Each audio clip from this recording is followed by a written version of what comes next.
What if everything you've been taught about ancient Greece is only part of the story?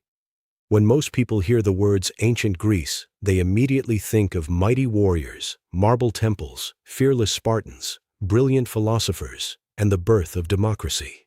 They imagine the Acropolis towering above Athens, soldiers standing shoulder to shoulder at Thermopylae, and great minds debating the mysteries of the universe.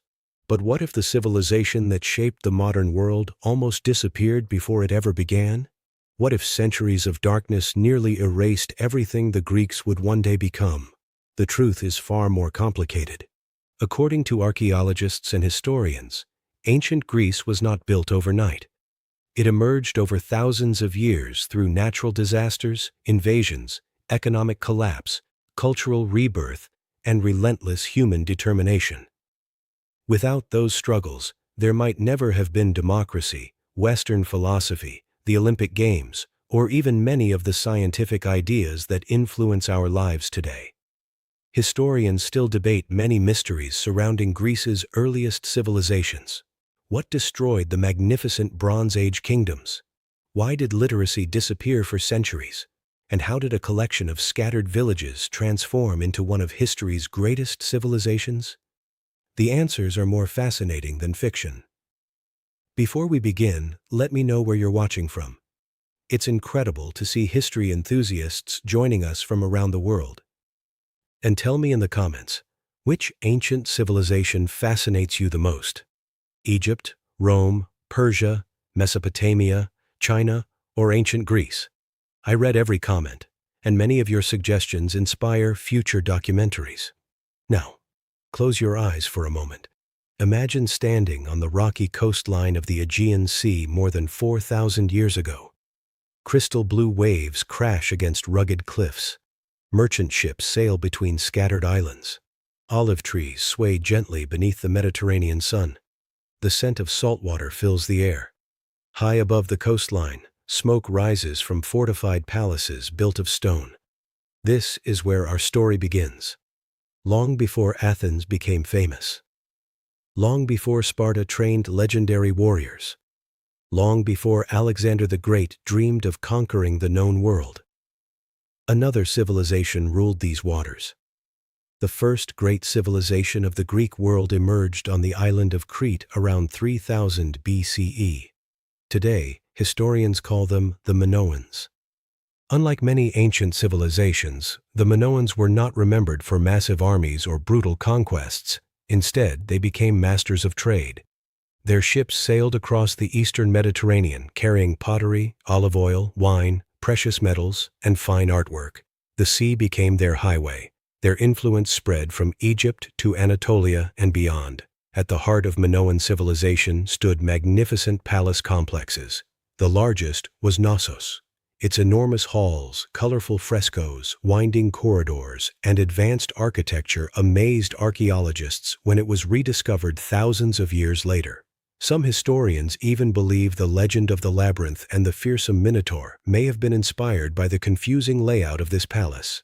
Whether that story contains historical truth remains one of Greece's enduring mysteries. The Minoans possessed remarkable engineering skills. Many of their buildings included sophisticated drainage systems and running water centuries before similar technology became common elsewhere. Their artists painted dolphins, flowers, athletes, and religious ceremonies with extraordinary beauty. Unlike many neighboring civilizations, scenes of warfare appeared surprisingly rare in their artwork. This has led some historians to suggest that Minoan society was relatively peaceful. Others disagree, arguing that military power certainly existed but simply wasn't emphasized in surviving art. The debate continues today. For centuries, the Minoans prospered. Trade brought wealth. Wealth supported magnificent construction. Culture flourished. Everything appeared stable. Then, disaster struck. Around 1600 BCE, one of the most powerful volcanic eruptions in recorded history occurred on the nearby island of Thera, known today as Santorini. The explosion sent ash high into the atmosphere. Massive tsunamis swept across the Aegean Sea. Entire coastal settlements were devastated. The eruption may not have destroyed Minoan civilization immediately, but it severely weakened it. Trade suffered. Agriculture declined. Recovery became increasingly difficult. Soon afterward, a new power emerged from mainland Greece, the Mycenaeans. Unlike the seafaring Minoans, the Mycenaeans built heavily fortified cities surrounded by enormous stone walls. Their greatest centers included Mycenae, Tiryns, and Pylos. These warriors admired Minoan culture but also sought dominance. Gradually, Mycenaean influence spread across the Aegean. Eventually, they replaced the Minoans as the leading civilization of the Greek world. The Mycenaeans became legendary fighters. Their kings commanded powerful armies. Their craftsmen produced magnificent bronze weapons, armor, and gold treasures. Archaeologists have uncovered royal tombs filled with extraordinary riches, including the famous golden funeral mask once believed to belong to King Agamemnon. Although modern scholars doubt the mask actually belonged to Agamemnon himself, its discovery revealed the incredible wealth of Mycenaean rulers. The Mycenaeans also left behind one of history's earliest forms of written Greek. Known today as Linear B, this script remained undeciphered until the 20th century. When scholars finally translated it, they discovered detailed records describing taxes, livestock, trade, religious offerings, and palace administration. These documents revealed an organized and sophisticated society. Perhaps the most famous story connected to the Mycenaeans is the legendary Trojan War. According to ancient tradition, the war began after Prince Paris of Troy abducted Helen, the wife of the Spartan king Menelaus. Greek kings united under Agamemnon to recover her. The conflict supposedly lasted 10 years before ending with the famous wooden horse. But historians still debate whether the Trojan War occurred exactly as described by later poets. Archaeological evidence suggests that a major city called Troy really existed and was destroyed during the Late Bronze Age. Whether Homer's epic accurately describes those events remains uncertain. The truth lies somewhere between history and legend. For centuries, the Mycenaean kingdoms dominated mainland Greece. Their palaces controlled trade. Their kings ruled powerful territories. Their influence stretched across the eastern Mediterranean. Everything suggested continued prosperity.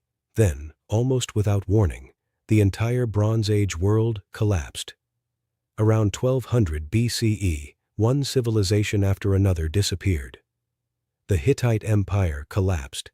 Major cities across the eastern Mediterranean were destroyed. Trade routes vanished.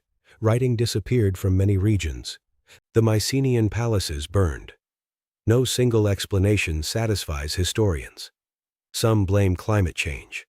Others point to earthquakes, foreign invasions, internal rebellions, economic collapse, or perhaps all these disasters occurred together. Whatever the cause, the consequences were devastating. Magnificent palaces became ruins.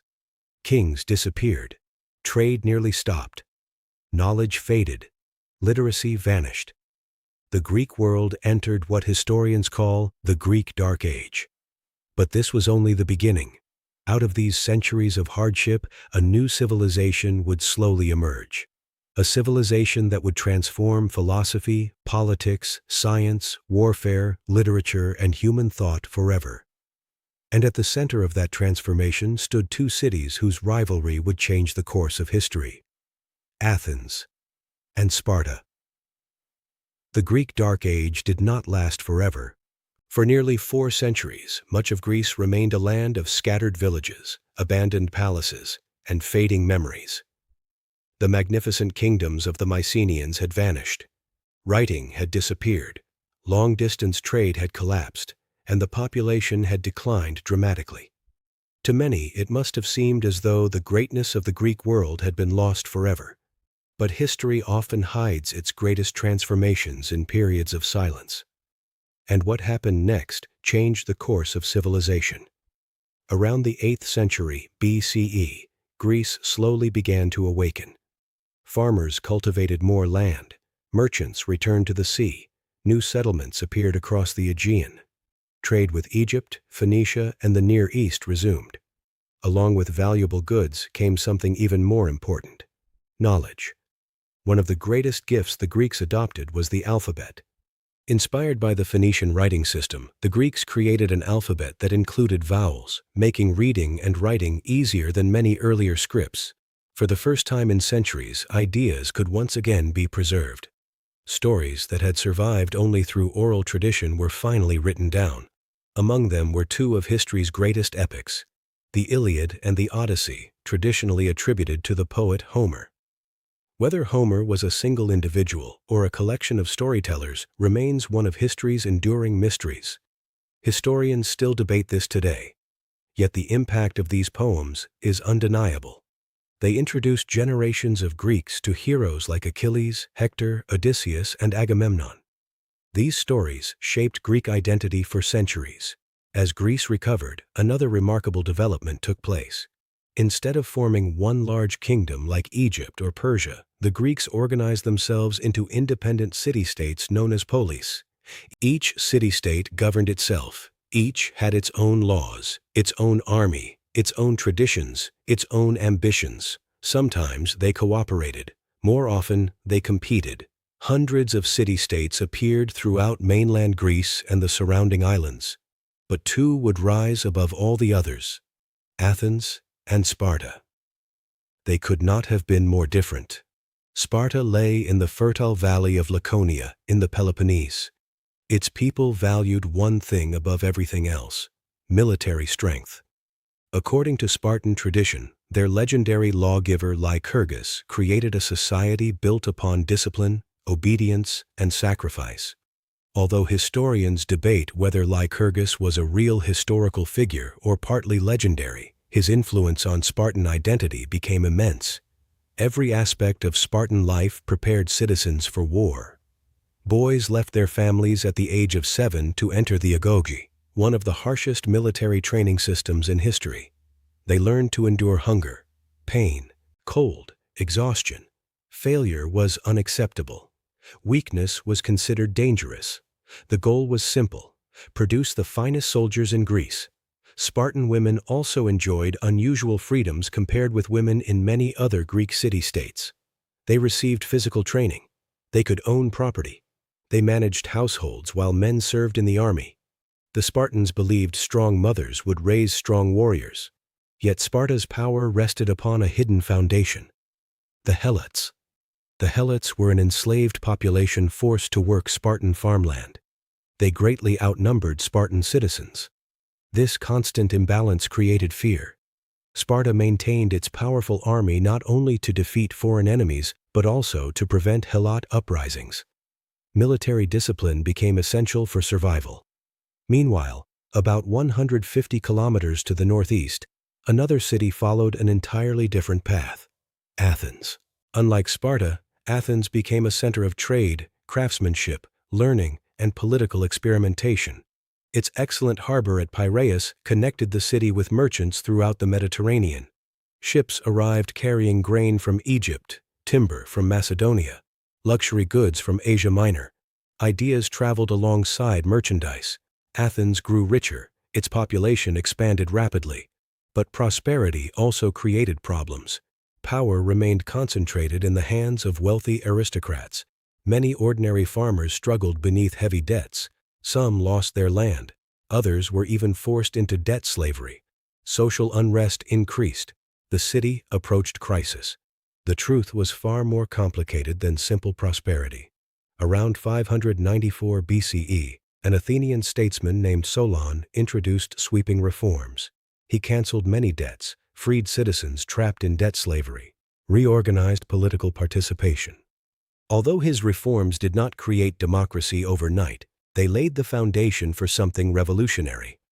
For the first time, political power slowly began expanding beyond the traditional aristocracy. Decades later, another reformer, Cleisthenes, transformed Athens even further. Around 508 BCE, he reorganized the political system to reduce the influence of powerful noble families. Citizens gained greater opportunities to participate in government. This became one of the earliest forms of democracy. It was far from perfect. Women could not vote. Enslaved people had no political rights. Foreign residents remained excluded. Yet for many male citizens, Participation in government became both a privilege and a responsibility. The idea was extraordinary. Instead of one king making every decision, citizens themselves would debate laws, vote, and help govern their city. Historians often describe this as one of the most influential political experiments in human history. Athens and Sparta now stood as two powerful but fundamentally different societies. One valued intellectual debate, the other valued military perfection. One celebrated artistic achievement, the other admired discipline above all else. Neither realized that an even greater threat was approaching from the east, a threat unlike anything Greece had ever faced, the mighty Persian Empire. At the beginning of the 5th century BCE, Persia stretched across an astonishing area. It ruled territories from Egypt to Central Asia. It controlled millions of people. Its wealth surpassed imagination. Its kings commanded enormous armies. Compared with Persia, the Greek city-states appeared tiny and divided. Many believed they would be conquered easily, but the Greeks had something the Persians underestimated: their determination to defend their freedom. And soon, on a plain called Marathon, history would witness one of the most extraordinary battles ever fought. What happened next shocked the ancient world. The Persian Empire had conquered kingdoms across 3 continents. Its armies had crushed powerful civilizations. Its kings ruled millions of people from magnificent capitals filled with unimaginable wealth. Against such a giant, the independent Greek city-states seemed insignificant. Few believed they could survive. But history is not always decided by numbers. Sometimes it is decided by courage. In 490 BCE, King Darius I of Persia launched an invasion of Greece to punish Athens and Eretria for supporting the Ionian revolt. A massive Persian force crossed the Aegean Sea and landed on the plain of Marathon, only about 40 kilometers from Athens. The Athenians faced a terrifying choice: surrender, or fight an empire far stronger than themselves. Under the leadership of Miltiades, approximately 10,000 Athenian hoplites marched toward Marathon. They were joined by only a small force from Plataea. Outnumbered and facing experienced Persian soldiers, defeat seemed inevitable. Yet what happened next shocked the ancient world. The heavily armed Greek hoplites charged across the battlefield. Their bronze shields locked together. Their long spears formed an almost impenetrable wall. The Persian lines collapsed. Thousands of Persian soldiers were killed, while Greek losses were remarkably small. The victory at Marathon became one of history's greatest military surprises. According to later tradition, a messenger ran from Marathon to Athens to announce the victory before collapsing from exhaustion. Although historians debate the accuracy of this story, it inspired the modern marathon race. But this was only the beginning. 10 years later, Persia returned with an even larger invasion. King Xerxes I, son of Darius, assembled one of the greatest armies the ancient world had ever seen. Ancient writers claimed it numbered in the millions, though modern historians believe it was probably between 100,000 and 300,000 soldiers. Even so, it dwarfed the combined Greek forces. Realizing the danger, many Greek city-states formed an uneasy alliance. Old rivalries were temporarily set aside. For the survival of Greece, they had to stand together. One narrow mountain pass became the key to their defense: Thermopylae. There, in 480 BCE, a small Greek force under the Spartan king Leonidas I prepared to delay the Persian advance. Among his troops were the famous 300 Spartans, supported by several thousand soldiers from other Greek city-states. For 2 days, they held the narrow pass. Wave after wave of Persian attacks failed. The Greeks fought with incredible discipline. The narrow terrain prevented Persia from using its overwhelming numbers. Then betrayal changed everything. A local man named Ephialtes revealed a hidden mountain path to the Persians. Xerxes sent troops around the Greek position. Leonidas realized they were surrounded. Rather than retreat, he dismissed many allied soldiers and remained with his Spartans and several hundred loyal allies. They fought until almost every defender had fallen. Their sacrifice delayed the Persian advance and inspired all of Greece. Today, Thermopylae is remembered not as a defeat, but as one of history's greatest examples of courage against impossible odds. Soon afterward, the Persians captured and burned Athens. The magnificent city lay in ruins. Smoke rose above broken temples. Homes were destroyed. Many believed Greek resistance had finally ended. The truth was far more complicated. While Athens burned, its citizens had already evacuated. Their greatest leader at the time, Themistocles, had persuaded them to trust not in city walls, but in ships. Athens possessed one of the strongest navies in Greece. Themistocles knew that victory would come at sea. Later that same year, the Greek fleet lured the Persians into the narrow waters near the island of Salamis. The huge Persian navy struggled to maneuver in the confined space. Greek triremes rammed enemy ships one after another. Chaos spread through the Persian fleet. By the end of the battle, Greece had won one of the most decisive naval victories in history. The following year, at the Battle of Plataea, the remaining Persian land forces suffered another crushing defeat. The invasion had failed. Against overwhelming odds, the Greeks had preserved their independence. The consequences were enormous. Had Persia conquered Greece, the history of Europe, and perhaps the world, might have unfolded very differently. Athens now entered its greatest period. Often called the Golden Age, this era saw extraordinary achievements in politics, philosophy, architecture, literature, science, and art. Under the leadership of Pericles, Athens rebuilt itself stronger than ever. High above the city, construction began on one of history's most famous buildings, the Parthenon. Dedicated to the goddess Athena, it symbolized the wealth, confidence, and artistic brilliance of classical Greece. The Acropolis became one of the greatest architectural achievements of the ancient world. But Athens's true greatness extended beyond stone buildings. Its greatest monuments were ideas. Thinkers such as Socrates encouraged people to question assumptions rather than accept easy answers. His method of asking difficult questions transformed philosophy forever. His student Plato founded the Academy, one of history's earliest institutions of higher learning.